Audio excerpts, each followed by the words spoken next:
বাবা বেরিয়ে এসে দেখো কাকে এনেছি। কাকে এনেছে? কি হলো বাবা, তুমি কি এনাকে চেনো? না, কে এনে?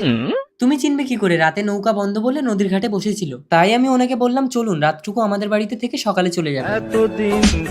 আসুন, বাবাও ঘরে থাকে, আপনি এ ঘরে থাকবেন।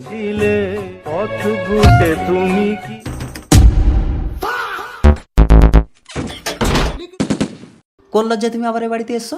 মনে পড়ে তোমার আজ থেকে 20 বছর আগে ছেলে জন্মানোর সাথে সাথে আমার কাছে ফেলে দিয়ে তুমি এ বাড়ি ছেড়ে পালিয়ে গেছিলে। আর সেই ছেলের হাত ধরে এ বাড়িতে আসতে তোমার লজ্জা করলো না? দয়া করে চুপ করো, ছেলে জানতে পারলে আমাকে খারাপ ভাববে। এখন ছেলে জানতে পারলে খারাপ ভাববে না? চুপচাপ রাতটুকু কাটিয়ে সকাল হলে চলে যাবে।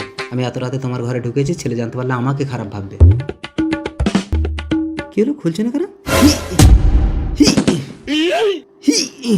কি ব্যাপার, দরজা খুলছে না কেন?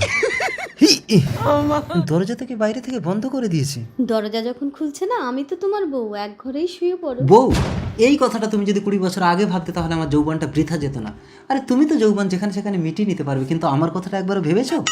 আজ তোমাকে একটা গোপন কথা বলবো। বলো। ছেলে যখন পেটে ছিল, এক ফকির বাবা আমাকে বলেছিল ছেলের 20 বছর না হলে আমি ওর মুখ দেখতে পারবো না, তাহলেও মারা যাবে। তাই আমি তোমাকে ছেড়ে চলে গেছিলাম।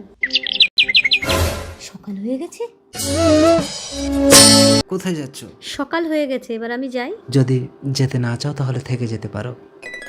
আমি থাকতে চাই। মা, খিদে লেগেছে, রান্না করো। খোকা তুই? আমি দরজার আড়াল থেকে সব শুনেছি বাবা, আমি থাকতে তোমাদের আর আলাদা হতে দেবো না মা। আমাদের সংসার